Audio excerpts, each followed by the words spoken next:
दुनिया में हाथी की दो प्रजातियां पाई जाती हैं, एक अफ्रीकन हाथी और एक एशियाटिक हाथी। जो अफ्रीकन हाथी है उसकी रिकॉर्ड ऊंचाई 13 फीट है। 13 फीट का हाथी अफ्रीका में सबसे ऊंचा पाया गया था 1956 में। और जो एशियाटिक हाथी है उसकी जो रिकॉर्ड हाइट है वो है 11 फीट 3 इंच की, जो आसाम में 1924 में पाया गया था।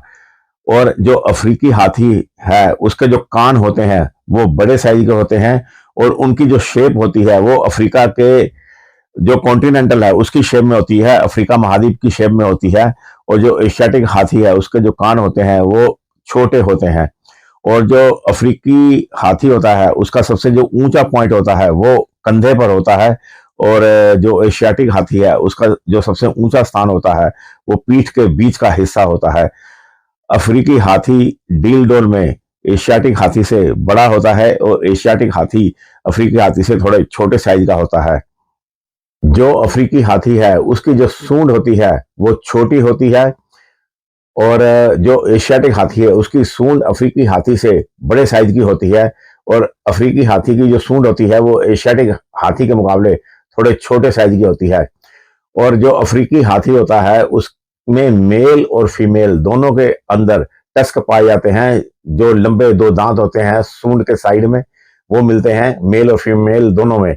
और जो एशियाटिक हाथी है उसमें जो दांत हैं, टस्क हैं, वो केवल मेल के अंदर ही मिलते हैं। और फीमेल में अगर कभी ग्रो हों तो वो बहुत ही छोटे ना के बराबर होते हैं। और जो एशियाटिक हाथी है उसका जो दांत का रिकॉर्ड है वो 8 फीट 3 इंच लंबा रिकॉर्ड है, मैक्सिमम लंबाई है। और जो अफ्रीकी हाथी है उसके जो दांत की मैक्सिमम जो लंबाई रिकॉर्ड है वो 11 फीट 5 इंच का है। जो अफ्रीकी हाथी है उसके जो अगले पैर होते हैं उसमें 4 उंगलियां पाई जाती हैं। इसके मुकाबले जो एशियाटिक हाथी है उसके अगले पैरों में 5 उंगलियां पाई जाती हैं। जो अफ्रीकी हाथी है उसके पिछले पैरों में 3 उंगलियां पाई जाती हैं, जबकि एशियाटिक हाथी के पिछले पैरों में 4 उंगलियां पाई जाती हैं। जो अफ्रीकी हाथी है उसकी सूंड के किनारे जो आखिरी सिरा होता है सूंड का, उस पर उंगलियों जैसे दो आकार मिलते हैं उंगलियों की शेप में, जिससे वो किसी भी छोटे से छोटे चीज को आराम से पकड़ सकता है। और जो कि एशियाटिक हाथी है उसकी सूंड का जो अगला सिरा होता है उसमें से वह केवल एक उंगल ही होती है, जबकि अफ्रीकी हाथी के सूंड के अगले सिरे पर 2 उंगलें होती हैं। उंगल जैसे 2 उभार होते हैं।